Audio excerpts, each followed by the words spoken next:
And yeah, I think that's sort of just a little bit about Community Energy Scotland before we get started. So we're a charity, a national charity supporting communities with energy and sustainability projects, and a membership organisation with members across Scotland, but with a strong kind of history and presence in the Outer Hebrides.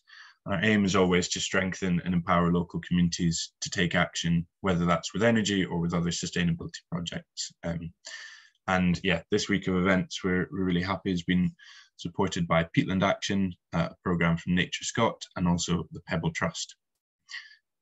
So I'll just stop sharing there. And I think, as usual, it'd be quite nice to do a quick round of introductions if everyone wants to let us know where you're coming from and what you're interested about today, particularly. I'll start. I'm Matthew. I work with Community Energy Scotland as Development Officer in the Outer Hebrides, and I've been involved in those two groups since kind of starting in that post, so in the Climate Change Working Group and the Climate Beacon. And I'll be presenting on some of that stuff today, alongside Constance Dawson, or Connie, who I'll pass over to next to give her own introduction. Thanks. I've actually never heard you call me Constance before, so that felt a bit, but we are recording, so I have to put my best voice on. So yeah, I'm Connie Dawson. Some people might know me maybe from Nature Scot. I was working with Nature Scot for the past year with the Climate Change Working Group.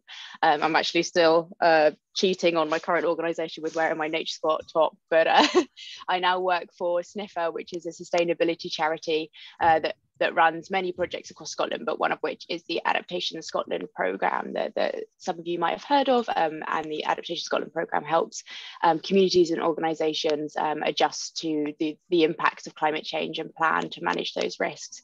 So that's the organisation that I'm now with, but I'm still very much involved with the Climate Change Working Group and Lanhydra projects, just with a slightly different hat on. So yeah, that's me. Should we go to Kathleen? Hey everyone, my name is Kathleen MacDonald, and I also work for Community Energy Scotland. I've been interested in everything that's been going on this week. I think we've had a packed out week, which is great. I've been involved in community energy projects in the Western Isles over a number of years, anything from micro renewables up to revenue generating projects and sustainability projects. And I'll pass on to Maddie. I think she might have frozen, so I will pass on to Donald. Thanks, Kathleen. I'm Donald. I work as a local development officer with Outer Hebrides, with Community Land Trust. And yeah, it's just interesting hearing how we can apply a lot of the climate change stuff to local issues and actually local action that our organisation can take and other community groups. So interested to hear more about the working group and the Climate Beacon project. Thanks. I suppose yeah. we can see if Mary, I think, might be having connection problems, but you're welcome to jump on, Mary. If not, we can go to Alistair. You can see him. Alistair Nicholson. I'm a community consultant with Point and Sandwick Trust, and as part of that role, I've been involved with developing coastal paths around Point and Sandwick, and also with the development of an energy hub as part of the redesign of Knock School, amongst other things. Been developing also the e-bike project, which involves 7 e-bikes, hopefully maybe powered by the solar panels at Knock School as we develop that project. Great, thanks, Alistair. Good to have you with us. Vanessa, do you mind, or would you, like to give us a quick introduction? Vanessa Langley, representative for UNIS community councils. I sort of report back to them, try and give them an idea of what is happening with climate change within the islands. So very interested, particularly in terms of anything that is being done on US particularly. That's what I would be reporting back to US community councils, or in terms of what basically is going on at the moment. So it's just trying to keep tabs, really. When I'm not particularly IT proficient, it becomes something of a challenge, let's put it that way. Well, we're hearing you loud and clear today, Vanessa, so you're doing well. Got Victoria as well. Hi everyone, my name is Victoria. I'm the development manager with Visit Scotland, the tourist board. Obviously we're doing a lot of fun climate change stuff within the organisation, and I'm just today trying to kind of learn a bit more about what is going on the island so that we can help businesses become more climate change aware as well. Great, thanks Victoria. And I think we did have Amy, but she seems to have dropped off. So we'll maybe just get started then. We haven't had Mari, sorry. Yeah, I'm not sure if Mari's, oh, there you go, Mari.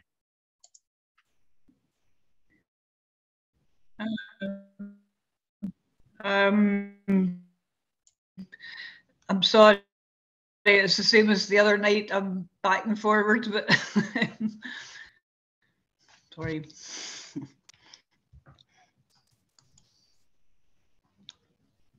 Okay. We can hear you, Mari. Just a bit of a lag there. Can you hear me? Can you hear me? Yeah. Can you hear me? All right, okay, very quickly. I'm Mary Campbell, I live in South Uist. I'm on local community council here, and I don't feel very well informed about what is happening, what different agencies and people are doing about. Oh, we've lost you there. You've gone on to mute. But I think I think we heard, you're losing you a little bit again, Mary.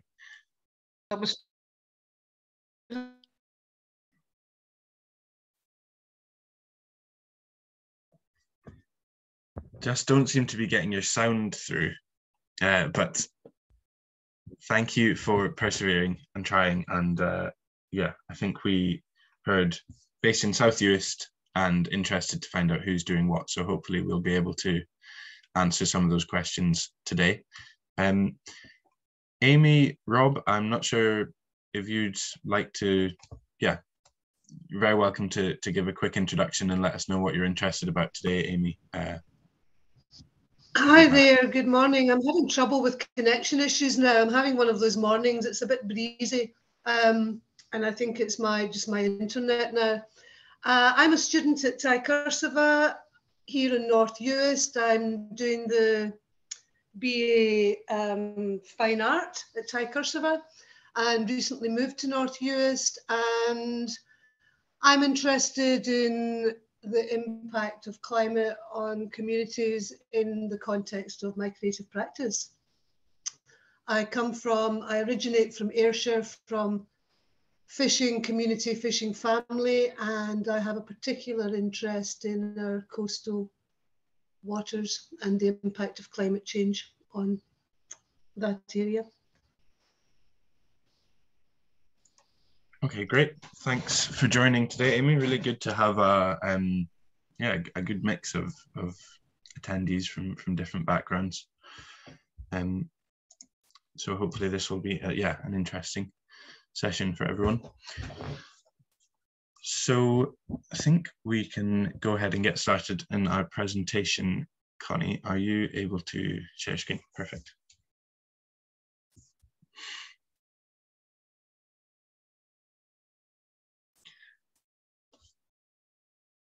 Great.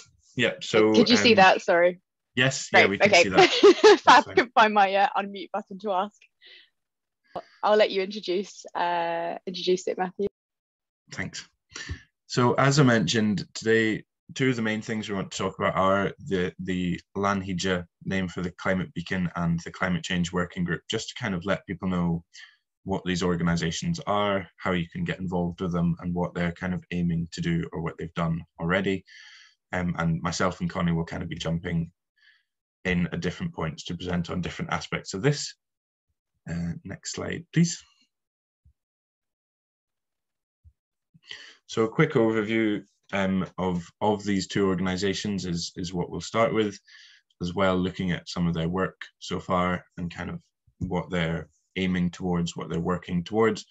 We're then going to have a short break and come back for a slightly more kind of open and creative part of the session. So one of the sort of overarching aims of both of these groups is getting local information and local stories about how the climate has changed in people's lifetime, or how they see it changing at the moment, or changes they're possibly worried about or anticipating in the future. So after the break, we want to kind of focus more on that telling stories part of things. We're going to watch a couple of poems read by Donald Murray, well, local poet, now lives in Shetland, but spent a lot of time from US. So he's recorded a couple of his poems about climate for us. So we'll watch some of those. And then we want to really have a bit of a discussion about telling our own stories. So that'll be quite open. And yeah, we'll be looking, I don't know if anyone has experiences to share about the weather or climate. Then we'll just be looking to kind of hear some of those really.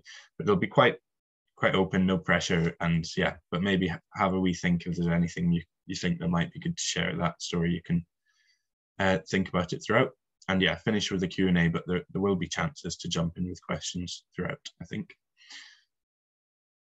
So we'll start off with the Climate Change Working Group. So the Climate Change Working Group is like a subgroup of the Outer Hebrides Community Planning Partnership. The Community Planning Partnership, or the CPP, is basically a statutory requirement in local areas for public bodies to set up a partnership around planning various aspects for the community. So there's things around infrastructure within that community planning partnership. There's things around kind of health, lots of different aspects. And following the kind of growing awareness of the climate emergency in 2019, and particularly a lot of pressure from young people and children, the group decided to set up a working group focused specifically around climate change. So some of you might remember the film Andrasta, which was created by young people across the Outer Hebrides and captured a lot of kind of organizations or ideas around climate change, kind of what people were doing at the moment and what changes might come. So that, alongside some of the Friday for Future's climate strikes, really acted as a bit of a stick to get people going and to get people starting to act. And one of the ways the Corla started to act and the Community Planning Partnership was setting up this Climate Change Working Group, really with aims of kind of supporting collective action, so groups working together and really starting to do something structured or ambitious, I guess, around acting on climate change. Next slide, I think, Connie. So there's a number of groups involved in the Climate Change Working Group, it's also still quite open in terms of other organisations if they want to get involved. So there's involvement from quite a few kind of public bodies like the Corla, NHS, Police Scotland, SEPA, and the kind of emergency planning department of the Corla, but also quite a few third sector organisations such as Community Energy Scotland, TIG, Community Land Scotland, with Community Land Outer Hebrides have joined quite recently. Groups such as third sector Hebrides are also involved too. So it's got quite a broad representation, but really these are groups who who are interested in the impact that climate change might bring, or who have some kind of connection in working with sustainability, or sort of people's connection with sustainability in some way. And over the last 2 years, the group have been really closely supported by Adaptation Scotland, which is a Scottish Government programme delivered by a charity called Sniffer, an organisation called Sniffer, who help really bring their expertise in planning for adaptation to groups such as the Climate Change Working Group. So they've really helped to kind of give the group some direction and a lot of support. And I think Connie might be able to talk about that a little bit more at some point. So the group started by figuring out what they wanted to work towards, what the kind of main priorities were for them. And they decided that working out a kind of adaptation plan for the Outer Hebrides was key. I think there was a feeling that there was quite a lot of individual things being done on mitigation, so kind of ways we can live more sustainably and reduce future climate changes, but looking at adapting to the changes that are already going to happen hadn't been of such focus. So they decided to focus on creating an adaptation plan. And this began by gathering data from some of the Climate Change Working Group members, so on their organisations, what were their priorities and how might they be affected by changes in the future, and then looking to kind of build on that with more localized community workshops to get the kind of public feeling and opinion about what might be affected by these coming changes and what's important about that.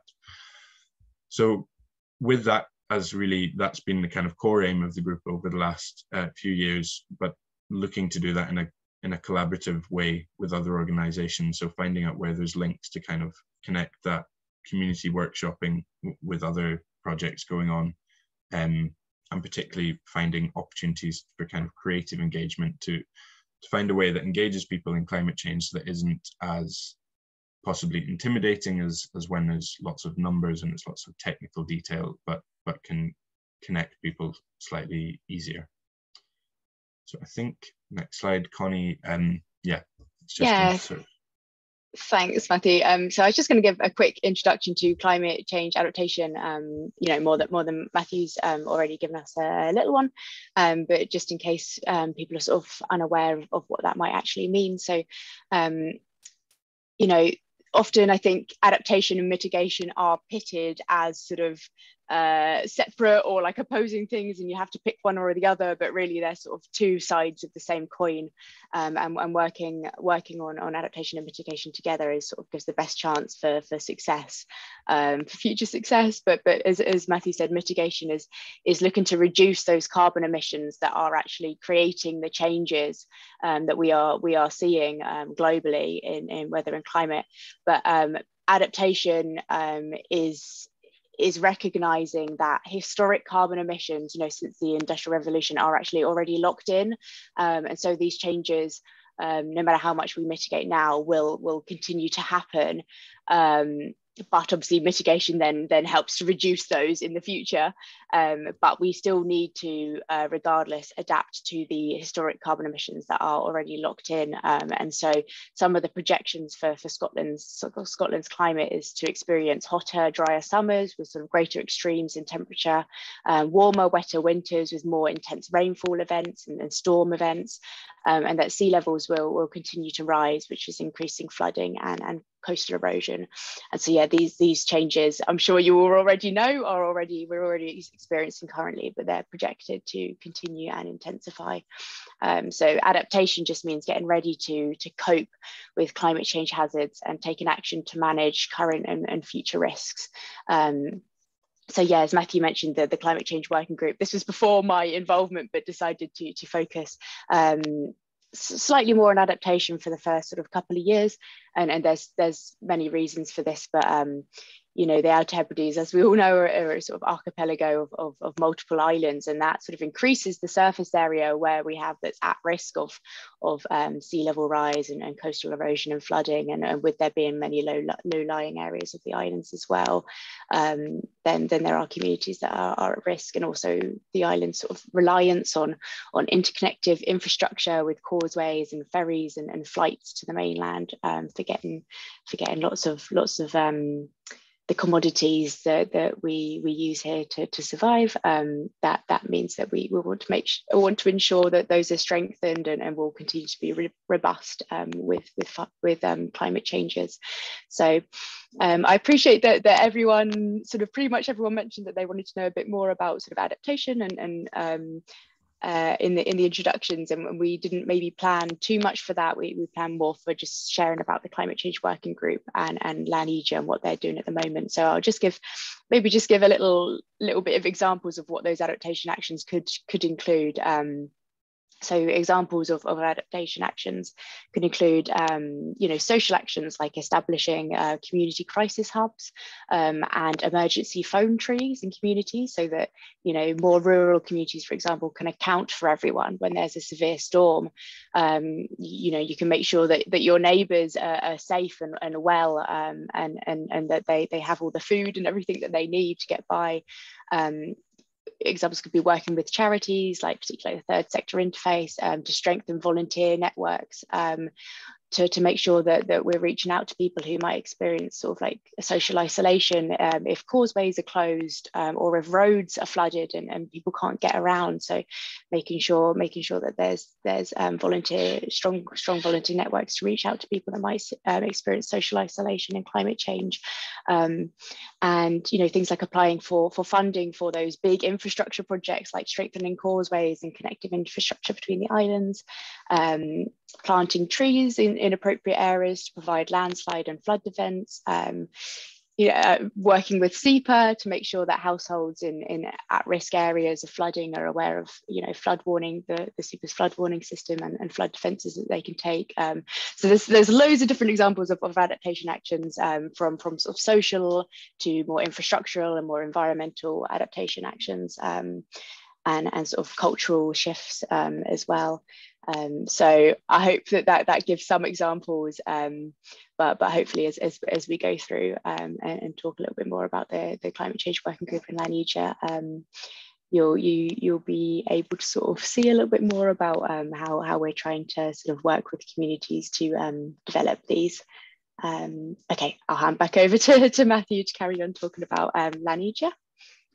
Thanks, Connie. Yeah, I think that was really useful. And so, yeah, I guess kind of building on a bit on what Connie said, I think the groups, both these organisations, have been trying to find where those actions are needed, and what for local people, for individuals and communities is important about their area, and so what actions are needed to adapt to changes in that area or kind of preserve the area where possible. So Lanija has kind of come after the climate change working group have been active for a while, really. It basically came from an opportunity from an organisation called Creative Carbon Scotland, who were looking to set up 7 climate beacons around Scotland. This was kind of focused around COP26, the conference in Glasgow earlier in the month, but with a real kind of from the start, an aim of continuing activity of these beacons after that date. The beacons were designed, or the kind of idea behind them is connecting cultural and creative organisations with organisations who are working on the more technical side of climate change and adaptation. So bringing those two together through partnerships to do kind of a mixture of events, that overlap both of those kind of sectors. So they set up 7 of these beacons across Scotland, ours in the Outer Hebrides, quite a few down in the Central Belt, and then one up in Caithness as well. And in the Outer Hebrides, the partners are the Climate Change Working Group itself as an organisation, with a few of the members of the working group kind of have been more involved just in making those connections and getting things set up. but working alongside Western Isles Libraries, An Lantern, Thide, and Keolis. So trying to get a good spread of activity across the islands, with Thide and Keolis particularly working down in the south, Western Isles Libraries working across the Outer Hebrides, and An Lantern working a lot in Lewis and Harris. And Lanhydja is the kind of collective title that's been chosen for the Outer Hebrides Beacon, just to give it a bit more of a local identity, I guess, and something that kind of rolls off the tongue slightly better and is maybe easier to connect with. Next slide, Connie. So far, there's a few slides I want to go through here, just of different kind of projects that the Beacon has got started on. But when it was initially set up, there's a bit of time and work just kind of working out really what the shared vision for the partners involved was. So kind of three principles were settled on. First, working with the arts to explore climate impacts and vulnerabilities.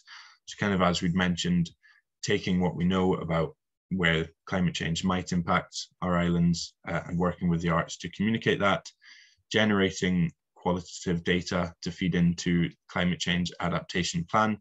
So that kind of comes back to the climate change working group's aim of developing this plan for how different areas or the islands as a whole can adapt. So the thinking there is where the Lanhydja kind of has events or different programs in the future, including within those a way of gathering people's experiences and data about individuals' opinions or kind of concerns possibly about climate changes, and then finally celebrating and protecting the island's unique cultural heritage, so making that a really core part of these events as well. Next slide. Thanks, Connie. So that should say design for the future. But I'm just going to go through a few of the kind of programs that have been going on at the moment. So Design for the Future is a partnership between the Western Isles Libraries and Architecture and Design Scotland, and it's a series of 2 school competitions which have been asking pupils about how their home or community can prepare for climate changes. So they've asked pupils of different ages, younger pupils about their homes and slightly older pupils about kind of their whole communities, and they basically want pupils to design what they think their home could look like to adapt for climate change, or what they think their community might look like in the future when it's adapted to climate change. And they want these in any kind of format. Basically, they could be drawings, they could be short stories, or kind of, a poem even, or they could be designed in Lego, really anything. It's open. It's just trying to find out what young people are thinking and give them a kind of opportunity to design that vision in a creative way. So the kind of submissions for that competition close actually at the end of November. So it'll be really interesting to kind of see what comes out of that, and hopefully there'll be some way to display those submissions around the islands.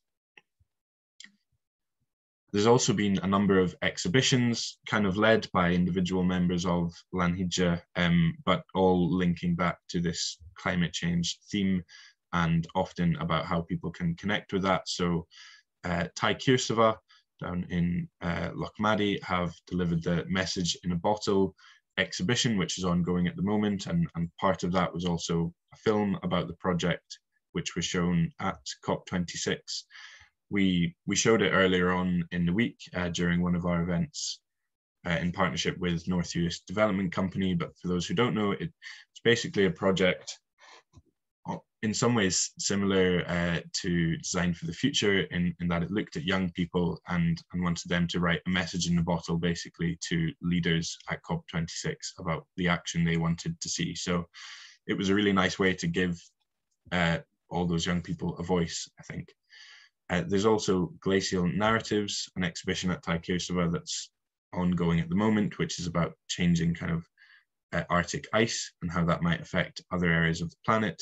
And coming up in An Lantern at the start of December is kind of their flagship exhibition as part of the Climate Beacon End of Engines, which looks at the kind of move away from combustion engines and sort of a new, rather than an industrial revolution, kind of new revolution around moving away from that. So good to have these, kind of interesting exhibitions led by some of the Lanhydra partners, which do link back to this climate theme.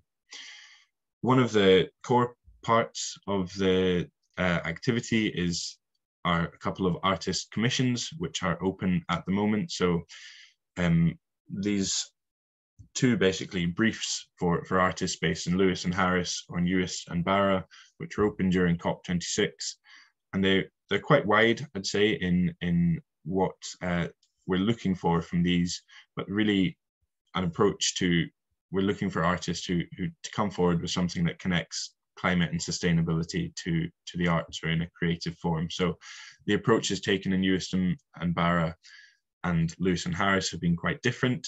In Uist and Barra, it's much more focused on kind of sustainability and how we use different resources and how we can kind of recycle some waste products.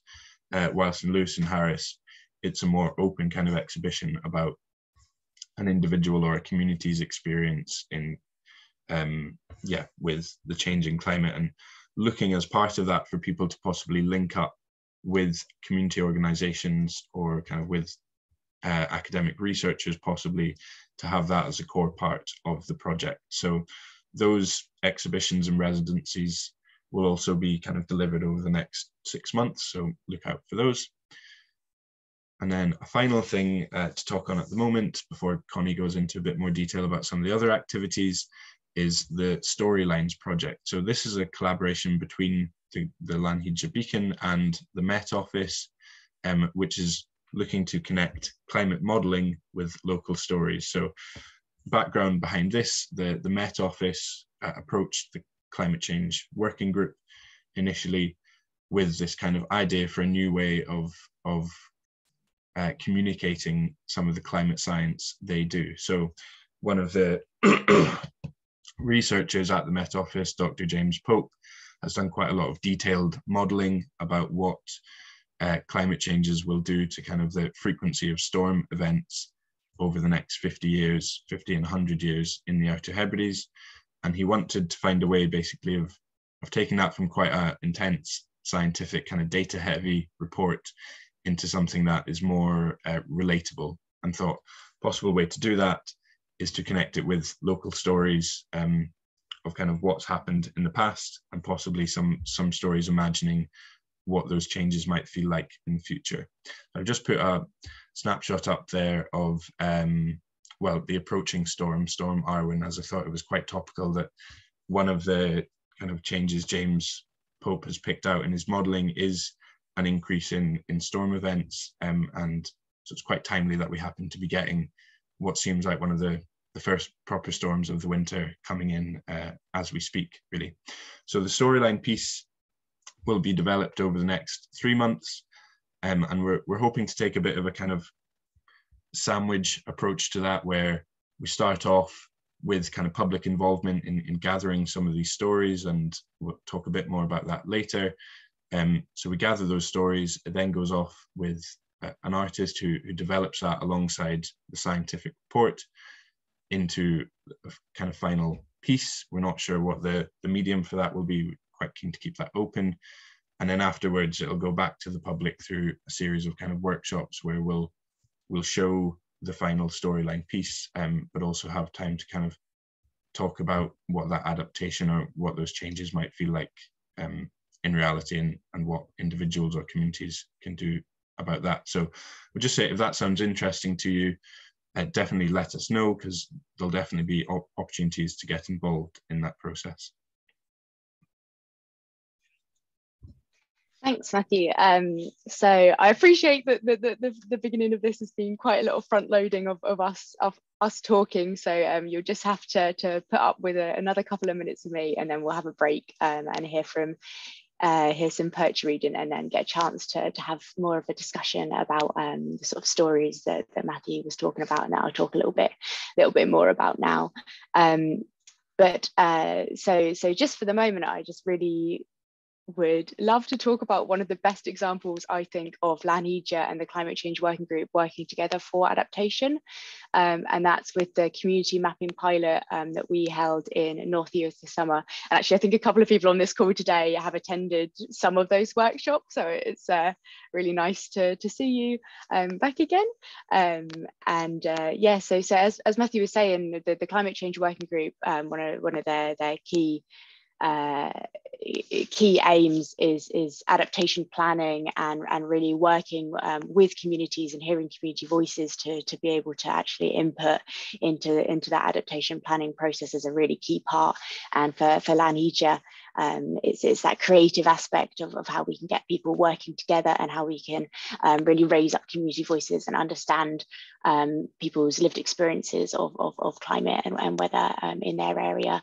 And so the North Uist pilot, it came about it started out via the Hebrides International Film Festival, which is something that Taiki Ashaba was helping to organise. And the pilot was just an approach to gather community voices and knowledge and all that sort of lived experience of climate and different hazards to be able to actually input into climate adaptation planning. I'm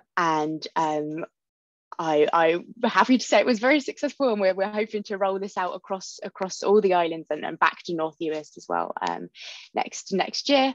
But I'll just talk a little bit about it now. You can see on the screen there's some sort of hazard tags we called with things like coastal flooding, coastal erosion, wind, storms, wildfires. And what we did was we asked people to write down on these hazard tags their experiences of these and to plot them on the map in North Uist and Benbecula, where they'd experienced this in their time of living or visiting. Some people actually who came to the workshop were just up for a couple of weeks or so they put some experiences that they had just in the couple of weeks that they were there of climate hazards or weather hazards. And yeah, so we gathered those experiences through that, and we also and it's still open today. So if anybody's near Benbecula, near Linneclip, they can go to the library to have a look at this there. We've also had this mapping workshop open in Linneclip Library for people to go and add their thoughts and their experiences onto the maps there as well. And then we also, that's really blurry, but we also held some online sessions to collate all of this data together with people and to move these bits around the maps and say, okay, where have we experienced coastal erosion and increased temperature, and where are rising sea levels particularly a problem, and you know, where's the places where heavy rainfall is particularly impacting communities. So you can see here a lot of that sort of focused along like the west coast of North Uist and Benbecula, but being able to get like community members' experiences of how they live through these sort of weather and climate changes, and how that impacts on their lives was so invaluable to be able to plan this and start this process of planning for adaptation. And then concurrently to this, we also had a volunteer who was working with the GIS maps, and so they were putting sort of, you know, quote unquote scientific data from dynamic coast, SEPA, water modelling, natural assets, not acids, natural assets and resources, infrastructure and transport systems, as well as community inputs gathered in workshops actually as layers on this map, so that you can appreciate with this map, so you can see so that when people are using these maps to be able to plan, you can see that dynamic, scientific data and data sets valued as just as strongly as or the community inputs rather valued just as strongly as that scientific data.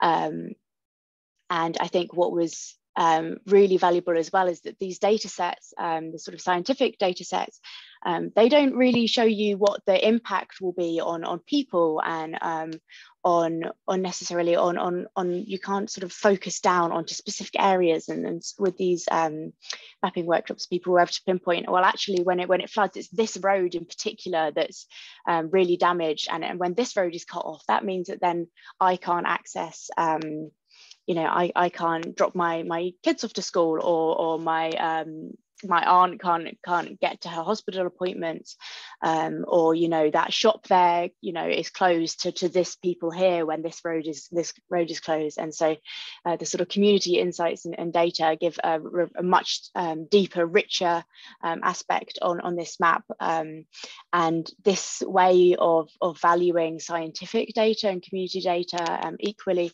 is quite a new way of working for adaptation across the UK. But obviously, I think everyone here will appreciate the just amount of insight and knowledge that local people here have with how to work with the environment and with the land. So that was just a key part of the North US pilot, was to be able to work with communities to actually hear what's most important to them, and for them to start that process of thinking about how to increase their capacities in community to adapt. So some of the sort of key insights that came out of that was, I don't think, can't remember if we spoke about it at the beginning, but we did a process of conducting climate impact interviews with 19 different organisations across the Outer Hebrides, identifying 66 different priorities and how climate change impacts on that. So these community workshops really verified that climate impact interview data, which was great to see, but they also located additional climate hazards and identified who and what is vulnerable to them. Provided really strong recommendations on how to sort of engage communities and key groups in climate adaptation going forwards, and also like prioritising systems to strengthen climate resilience, and exploring how to increase communities' existing abilities to adapt. So some of the examples that I was given at the beginning about establishing community crisis hubs and phone trees, so that communities can reach out to each other. That's something that these workshops explored of like, there's a hub here, there's a community hall here that would be a great place to have that kind of crisis hub for when there's a severe storm, or there's this organisation that works here in this community, or there's this community group that could help set up that sort of phone tree system. But then also just the power of stories and being able to connect and reflect together about the changing climate, and be able to express some of that emotion about how that can be quite scary sometimes, and also be able to sort of generate some kind of hope about the fact that there are so many people here in these islands that care so strongly about climate change, and about actually acting to stop the impacts and the risks. So those were some of the key sort of insights that came out of the North US pilot. And so I just wanted to put here as well, you might be thinking this is all very well and good, but the North US pilot is done, but it's not. As I said, we wanted to open that out to all other communities in 2022, but there are also lots of other ways for you and your community group to get involved, and so that your voice can be heard for the climate adaptation planning. So the Climate Change Working Group are looking to establish a community panel to be able to feed into their work. So that will be put through on their Lanesia website as well, so you can check with that, or get in touch with us. Matthew and I will let you know when that's the case. You can also, if you're part of a community group, or your community councils, a couple of people mentioned they were on community councils, you can host mapping workshops in your community, or join mapping workshops, or also there are other adaptation workshops that we can help you with. We have access to sort of various experts in the Climate Change Working Group, and so if you would like someone from the Climate Change Working Group to come and work with you in your community group, or your village, you don't even have to have an established community group, but to sort of talk about some more detail about what adaptation is, and what the sort of climate projections are for Scotland, and what that might mean for you, then that is absolutely something that we can do. You can work with Lanesia to host collaborative events if you have events that you've got planned coming up with your group or your organisation, and also sharing your story on the Lanesia website which we'll get to in a little bit in a moment, and also adding your climate group and project, if you have one, to a community directory. One of the things that we're really keen to make sure of, as Matthew mentioned with Lanija and the climate change working group, is that there's so many people working on climate change throughout the islands, and it's making sure that we all talk to each other and link together, so that we're not duplicating, you know, precious resources or energy, doing things that you know, we could do together, and sort of strengthen that. So we're hoping to establish a sort of community directory of different climate groups and projects that are going on across the islands, and display that on the Lanija website. And I think, Matthew, if you're able to put a link to a Miro board in the chat, we're trying to gather some of that and start that up through a Miro board at the moment. So yeah, please do open that up and add any sort of groups that you know of or are involved in as well. Great. Okay, so I think we're gonna have time for a little bit of a break. You'll be relieved here to get some tea and coffee and snacks and whatever else you need. But the next part is really to hear from you, if you're comfortable to tell us a little bit about how you've experienced change in weather and climate in the Outer Hebrides. Doesn't matter if you've been here for a month or two or your whole life. I've only lived here since February this year, but I've already got a few stories to tell. But you can also talk about where you're from, or, you know, it doesn't have to be the Outer Hebrides necessarily, but just how the climate and weather changes impact you in your life. But we'll give you a little bit of a break before we do that, to get some sugar and caffeine. So Matthew, what do you think if we come back at 25 past? Yeah, I think that's fine. I was going to say, just before we move on to that kind of next section of today's event, if anyone does have any questions just now, kind of while they're fresh in your mind, or yeah, feel free to ask them now, or kind of just after we come back from going to grab a cup of tea. Very happy to just chat about that at the moment. So yeah, if we say kind of come back around 25 past, I'll probably just sit on. So if there's any questions at any point over that time, go ahead. Okay, I'm not going to sit here. I'm going to go make a cup of tea, but I'll come back.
Hello.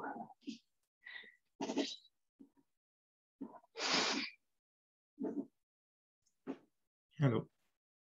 It's so cold in my flat. I think it's the storm. I was shivering so much.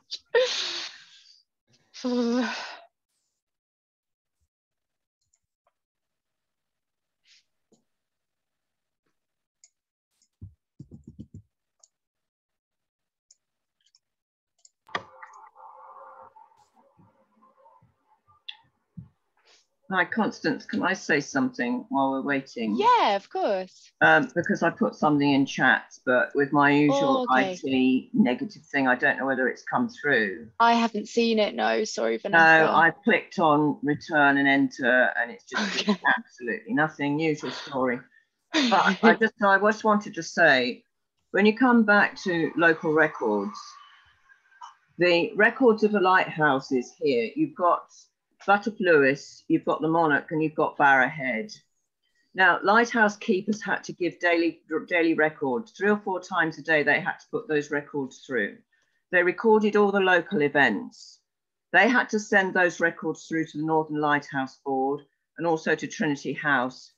And obviously, the Commissioners of Irish Lights would be doing the same thing as well. Now, my understanding is that they are some of the most accurate records that have been that are there historically, and that actually the Met Office now is looking at those records because they give an accurate record. They measure wind speed, they measured air pressure, they measured storms, they measured all that sort of thing that was happening at the time. So those records are there. If you wanted historical records, you would have had them for Ushinish Lighthouse here, you'd have had them for the Monarch. So so Eus would have been covered by that. And of course, the Butterf Lewis was a major lighthouse up there. So all those lights that had lighthouse keepers in would have been sending these records in. So they are a source of historical record that would be quite accurate. Amazing, thanks, Vanessa. Yeah, as Matthew was saying, we're working with someone from the Met Office who's looking at collating like Outer Hebrides specific down to specific islands data on sort of storms and wind speeds, and I'm not sure. I will definitely check with him if he's using those lighthouse records, because that's such a good shout, and he might not be. I know that he was definitely looking at data from sort of CalMac about ferry closures and things like that, ferry cancellations. That was one of the things that he was looking at, and also that there was like various different ways that he was looking to sort of to map and track when there's been particularly bad storms that are particularly impacted on communities. But lighthouse records sound like such a good shout, so I'll definitely get in touch with him just to double check that that's something that's on his radar. I'm sure it is, but it's not something that was necessarily on mine. Well, no, so yeah, it's just that I'm particularly interested in lighthouses, so I'm lighthouse keeper, so I know what was going on there. Otherwise, I wouldn't expect anyone to know. But those records for the Northern Lighthouse Board, because it was mandatory that keepers had to keep these, and they had to do it over sort of 24 hours to when their watches, when their watches changed and all that. Now, the Northern Lighthouse Board, I think, have put most of their records now. I mean, if he was interested, is in the Edinburgh in the National Records Office there. So you would be able to get them there. It could be a bit of a trawl, but they must be there. Amazing, thank you so much. Lighthouses are really fascinating, the sort of histories, and yeah, it's been something that's been on my mind to look a lot more into. I've always grown up on the coast. I grew up near Beachy Head. I don't know if you know it in England, and there's a really famous lighthouse. That was the station that the keepers didn't like particularly, because they could actually walk out from there they could walk out on their leave and that. And I don't know if you've ever walked along the beach of Beachy Head, but it's really spooky because you've got engines, you've got car engines and all that sort of thing there, and actually the width of the beach is not particularly wide, so you kind of get a sense that the sea is sort of likely to come in as such. But yeah, it was a station that was always a bit iffy. My understanding is that the police as well, the local police, were the only ones that were trained in cliff rescue. Right. Yeah, in terms of picking up.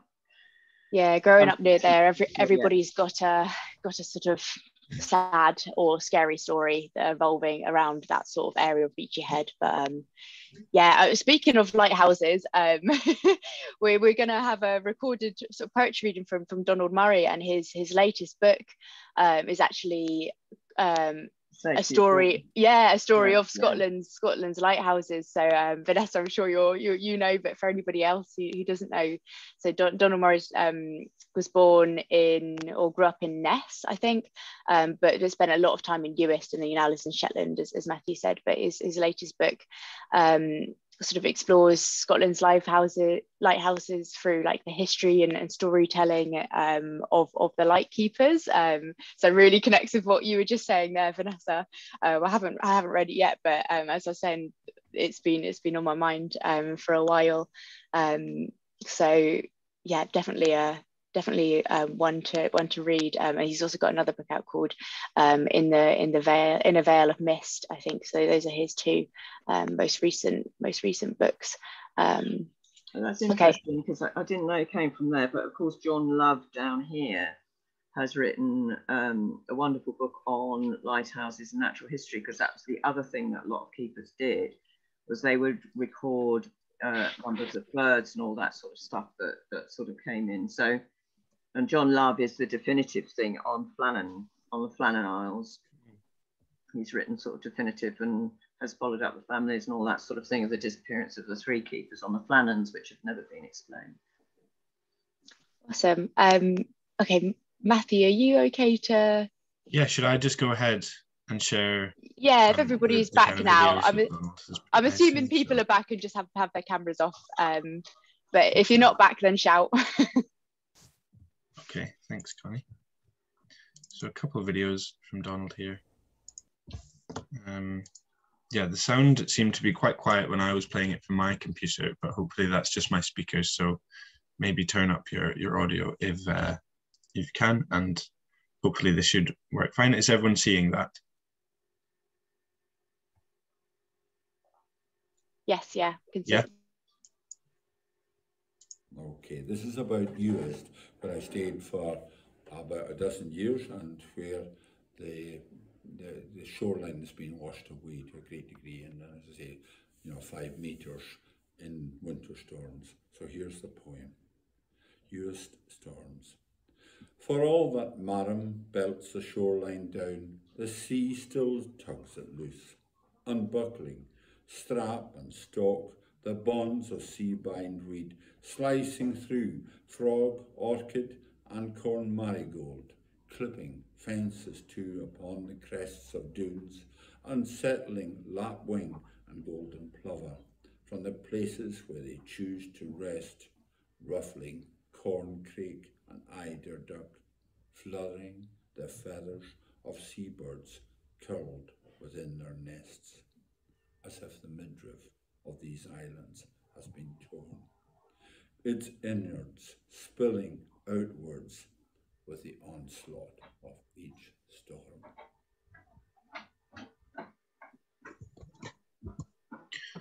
Hopefully that was audible. Yeah, that was fine for me.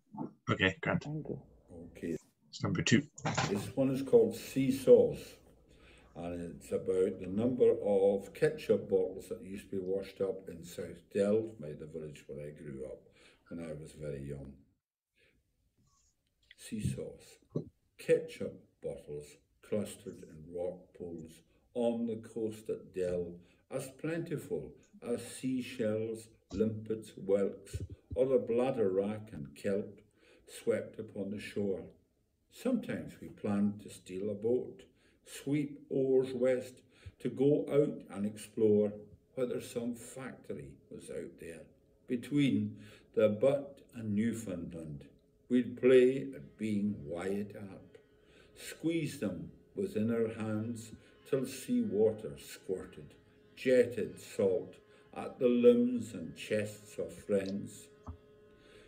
Children may still go there, for the ammunition has not come to an end, and there are enough water, pistols, guns to arm entire battalions, engage in battles that humanity will always fail to win. Okay. So yeah, thanks very much to Donald for recording those. Nice to have two poems about different areas in the Outer Hebrides and with different themes as well. I think it shows kind of, yeah, breadth of these kind of issues we're looking at. Thanks. Yeah, I've just popped that up there. So that's Donald's website there. It's just donaldsmurray.co.uk. But yeah, we got in touch with Donald because as we were saying, the storytelling is just such an important part of adaptation planning, from different people with different organizations, different sort of histories and industries, and sort of work and life experience. Everybody's got a sort of piece of the puzzle and a piece of the picture that can help us, can help sort of Lanija and a climate change working group plan for climate change and to support you know, your communities and sort of local villages plan for climate change. So yeah, we would just really love to hear from people here some reflections that don't have to be long. You know, if you have just sort of one or two reflections each, maybe even, but how the land and environment around you has changed in your time in the Outer Hebrides, or even if not in Outer Hebrides, just in you know, where you're originally from, if you're not originally from here, and the ways in which the climate and weather were perhaps different when you were younger.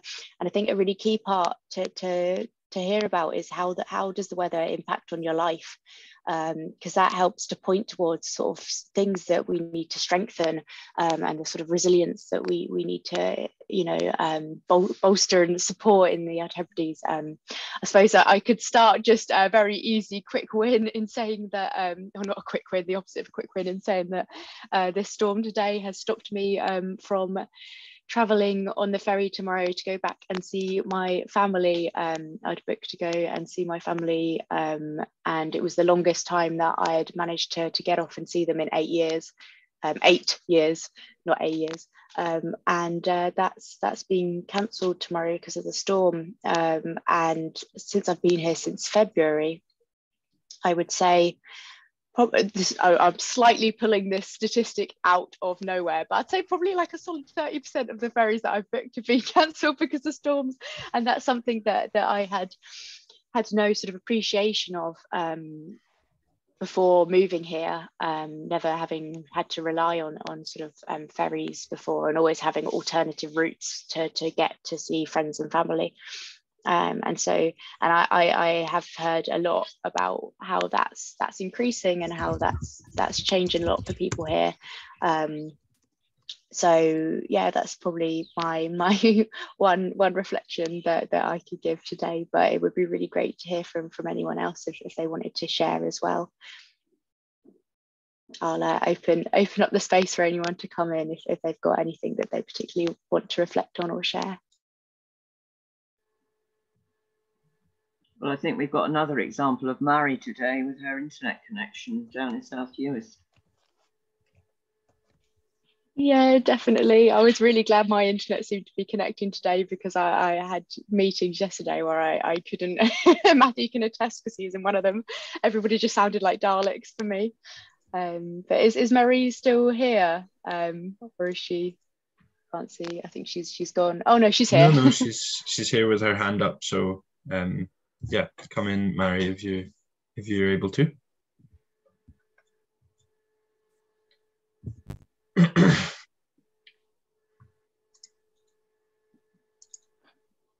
I can't hear you, Mary. I don't know if anybody else is. You seem to be off mute, but just no audio.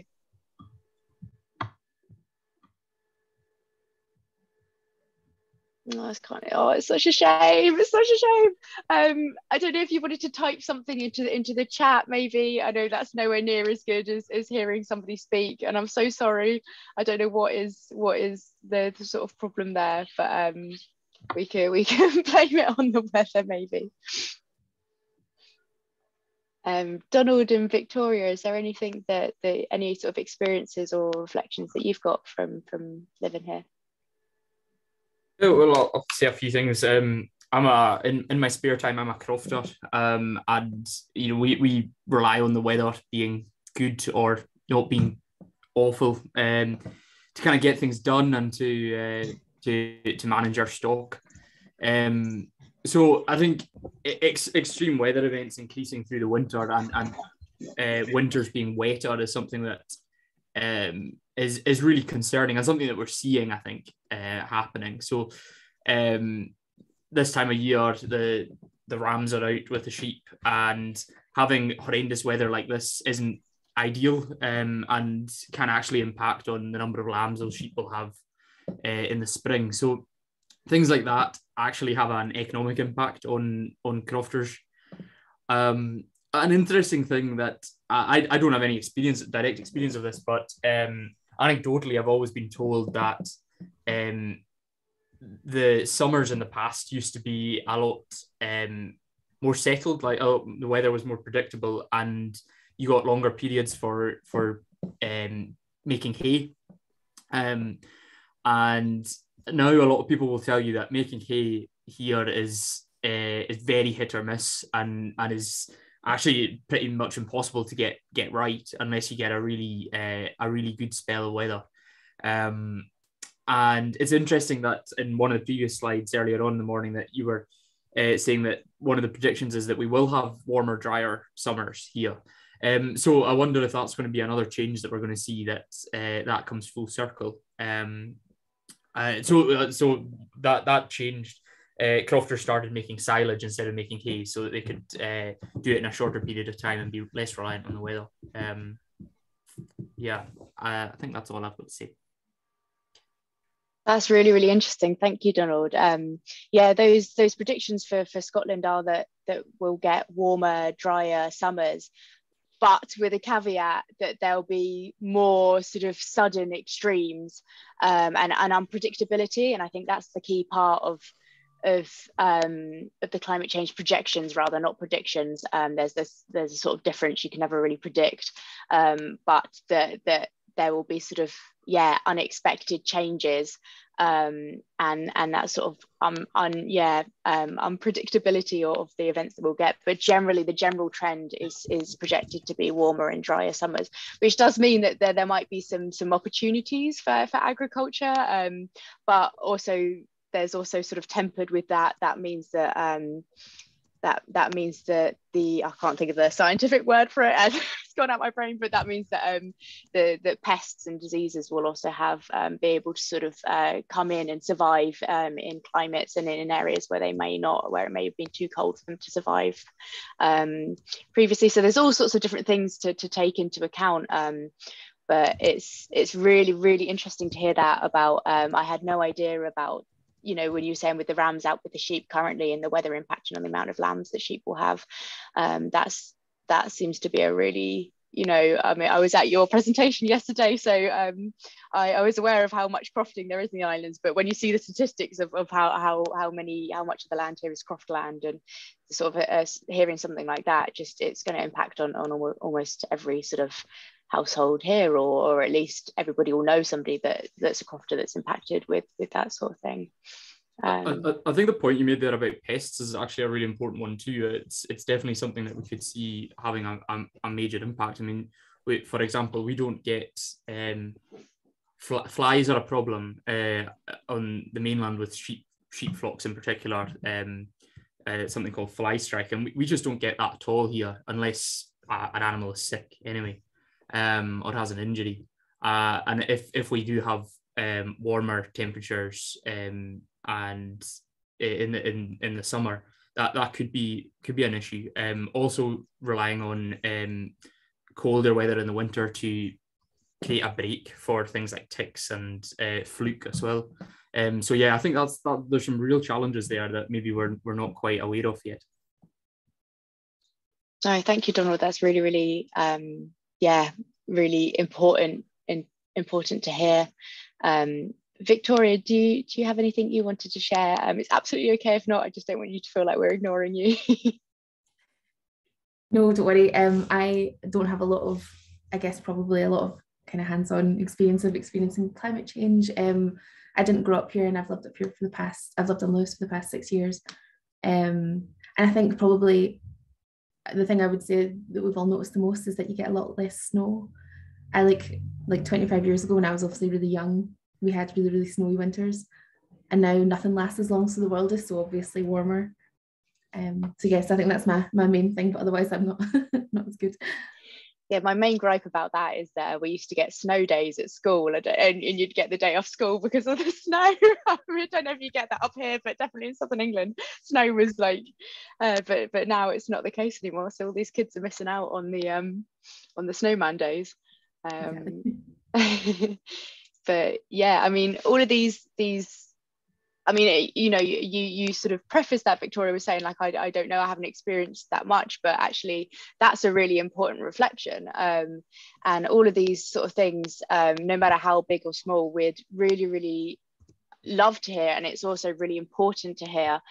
So I just want to point you to and really, really plead and ask for you, if you have a little bit of time this afternoon, or when you're having your lunch, or just after today, is to go onto the Lanesia website and just write something down and share a little bit about your experience of climate and weather, and sort of, you know, this could be how land near you has changed over the years, how you rely on the land and the environment. You know, Victoria, I think you said you work for Visit Scotland, so there'll obviously be like links there with tourism and people not being able to come because of you know, cancellations, or because, you know, the airport in Benbecula is getting, you know, is really close to sea level, and you know, there's potential erosion that's happening there, so that could impact. But then also there could be more people coming because it's hot weather. So I don't know, I'm just spitballing, but there's all sorts of things that could impact your sort of professional life, but then also your sort of personal life and your experiences and your feelings of sort of safety and connection to the environment. And if you're comfortable sharing these things, they can be as vague as you like, but if you have really specific examples, even down to like a road that's near you that's flooded all the time, like that is so important to hear. And you know, the more sort of places you can pinpoint us to, the more things that we can add on to that map that I showed a few slides ago, that values the community insights alongside scientific data, because that's our main source of planning at the moment. And we're also, I should say, looking to make that available so that organisations can use that data set to also plan for adaptation and for their sort of plans and projects in the future as well. There's just a sort of step about GDPR that we need to overcome with that. But if you do submit anything to this, or, you know, we will never share your name or anything like that, no personal information. But yeah, it's so important to be able to hear how climate change is impacting people personally on the islands, because those are the things that we need to adapt to. And there's no point adapting to something if it wouldn't have made a difference to people's lives anyway. So yeah, so if you just go into the Lanesia website, there's a really big button up there in orange that just says tell us your story, and if you click on that and scroll down past the pictures, then you can get to the little form that you can fill out. Matthew, I don't know if you're able to sort of drop the Lanesia website into the chat. Yeah, I've posted it. Oh, amazing. Thank you so much. Just a good message come through from Mary as well, Connie, which I'll maybe read out. Yeah, please do. That's fine. Thanks for typing that, Mary. So I've been here for 21 years. My first experience of severe weather was Big Storm here in 2015, which was regarded as once in a generation / lifetime event at the time. More general comment, I'm interested in all the creative collaboration going on. However, I feel there is a more general lack of urgency and prioritization by the wider community and in strategic plans by agency. Wondered if anyone else shares my pessimistic view, or have I just been missing action? So I think, yeah, good to hear about the first part of your message, Mary, yeah, about the weather and that particular storm. And yeah, on the second part, I think from my perspective of being involved in the groups, there does feel an urgency around possibly more from some members of the climate change working group to really start getting action happening. But I think that's balanced with the need or the kind of desire to make sure it's done in the right way, and not to kind of jump in at the deep end with programs that, as Connie was saying, don't kind of address the actual needs of the communities. So I think that balance of kind of taking a detailed approach that does different things in local areas with kind of urgency, is something that's sort of being weighed up all the time. But I mean, I would agree. I think in general, from a lot of organizations, there does need to be more urgency, but I would say more urgency in supporting this detailed approach. I don't know if you'd have anything to add on that, Connie. Yeah, I think Marie's, thank you so much for your comment, and I'm so sorry that we couldn't hear you actually say this, because it's so great to hear all of these different experiences. But I think reading from your comment, you're saying a sort of general lack of urgency by a wider community in strategic plans by agencies, and I would agree in the fact that I think organisations tend to focus on mitigation, because I think that's there's a lot of information around that, and it seems to be easier for people to focus on that, and it is important. It's so important, as we said at the beginning. Mitigation is really important, but I don't think adaptation is as well understood. It's scary, it's frightening, and it doesn't need to be, but for me, the most effective adaptation, it comes from that community planning and strengthening community capacities, because those big sort of infrastrucral projects take a lot of capital that we just don't have currently, although the caller are putting in funding applications and things for all of these sort of infrastructural improvements, but in the meantime, those sort of strengthening the community capacities and hearing from people about what actually is impacting them is the best way to direct the sort of limited resource and energy that we do have. The climate change working group as well, it probably is good to say that we don't have a full-time paid staff resource. We did for a year or so, but it's currently everybody that sits on that board, and it's the same with Lanija, is just in there in a voluntary capacity in addition to their normal role, which is why it's so important to make these joined up connections with other organisations who are working on climate change, to make sure that, I think, a part of that urgency for me is an urgency to join the dots with people who are all working on this together, so that there's such a finite amount of resource and energy and people in the islands working on this, that if we join those dots, it means that we're not duplicating energy and resource doing things, and that we can all work together to sort of understand different perspectives. So part of the urgency for me is to connect with people and to make those sort of connections, and to hear what's going on, so that we can plan sort of more effectively and act more effectively. But I completely agree. And I've just seen Marie, you're saying there, no staff. That's the biggest issue with the climate change working group, of trying hard now to get the funding and to apply for applications to get a full-time staff member. Ideally, we'd need a whole team, but our sort of basic ask at the moment is just one full-time staff member, and so we're applying to various different funding pots to be able to get that, and so fingers crossed that will come soon. But in the meantime, and even when and if we do have that full-time staff member, that sort of joining of dots of organisations and people who are working together on climate change and who are impacted by climate change is the most effective sort of use of resources, I think. But thank you so much, Marie. Did anyone else want to sort of share anything or sort of ask any questions? I appreciate we're getting quite close to the time, so I don't want to take up any more of your time, your precious time than we have.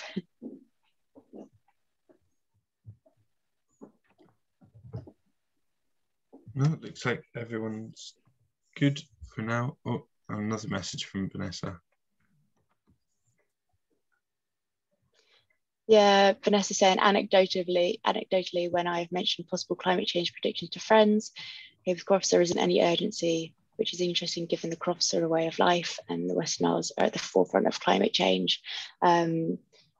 Yeah, I think there's definitely a need to bring, and Donald, you can speak to this more eloquently and better than I can, I'm sure, but I think there's definitely a need to sort of, crofters have so much knowledge about the land and about the environment, about changes and how that will impact on sort of ways of life here. So I think it's maybe possibly with some crofters, not all, but I think maybe some it's sort of feeling unsettled about that, and sort of how do you act on something so big, maybe, and so it's sort of a working together thing to make sure that people sort of people have the best access to resources and knowledge to be able to plan effectively and to be able to sort of to act, and I would.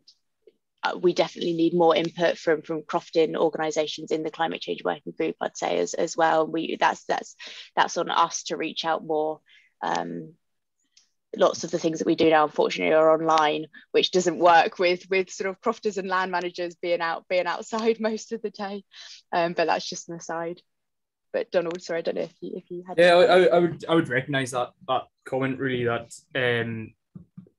the crofters maybe don't think, just speaking in general terms, that there is an urgency, but I think projects like this and discussions like this, linking up actual experiences, what people have seen in their lifetimes, how it affects their business, how it affects what they do on a day-to-day basis, and linking that back in with the science and how we actually how that's going to link back in with what I talked about yesterday in agricultural support and subsidies going forward. You know, there's a piece of work to do there, and it's ongoing, but it's definitely happening. And I think that process of getting crofters more engaged in this debate, because you're right, Connie, they do understand it, and they have a depth of knowledge about what's happened over the years and how it does impact their lives. But it's just joining these things up, I think, and that's the challenge. Yeah, and creating those spaces where people can input into policy decisions and into sort of campaigning to get more sort of funding. I don't want to draw everything back to funding, because there's a lot that can be done just on sort of goodwill and energy of communities, but there is a sort of funding gap and sort of financial resource and capacity gap here, and sort of hearing from those stories of lived experiences makes it real to the people that are writing these applications and that are appointing funding pots, and so yeah, it's so important to sort of, yeah, as you're saying, Donald, join all these pieces together and so that everyone can sort of talk to each other about how it's impacting their lives, I guess. Amazing. Matthew, shall I hand back over to you?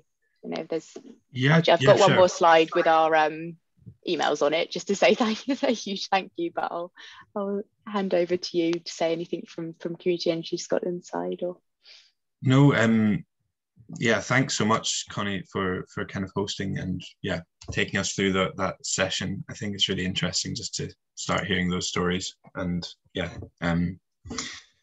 just kind of opens up your thinking to different ways you have been impacted by the weather, or you might be impacted going forward. I've got a few slides I was just going to go through. I don't have our emails on though, but possibly you could post those in the chat, Connie, if that would be all right.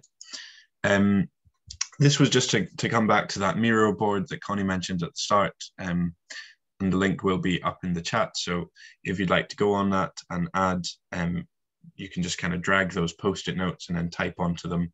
The link posted in the chat will allow you to do that. And yeah, we're hoping just to kind of build that map of where communities are taking action at the moment. That's a really blurry image, sorry about that, but it's just to say the final event of our week, of the Community Climate Action Week, is in about an hour's time, and that's a climate change or climate question time with our two kind of local parliamentary representatives, the MP Angus McNeill and the MSP Alistair Allen. So we'll kind of be trying to chat to them about what they're doing on the various themes we've looked at over the week, and also bring some of the kind of project learnings and ideas we've heard throughout the week to them, and get their opinion on kind of on those and what they'll hopefully be doing to support those. Final thing, just to say thanks everyone for coming along. Thanks particularly to Connie for the presentation and the story aspect of the session. Thanks to Donald Murray for recording his poems for us as well. Hope everyone's enjoyed the event, and we hope to see you soon one way or another. And that's all for me. Thanks so much, everyone. It's been lovely to chat to you all today.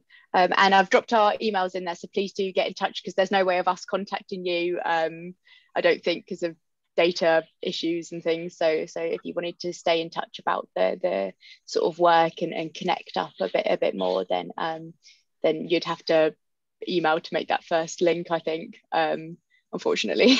But yeah, thank you so much, everyone. It's been really great to sort of meet you all, and meet you again, those of you that I've met before. All the best, everyone. Thank you. Cheers.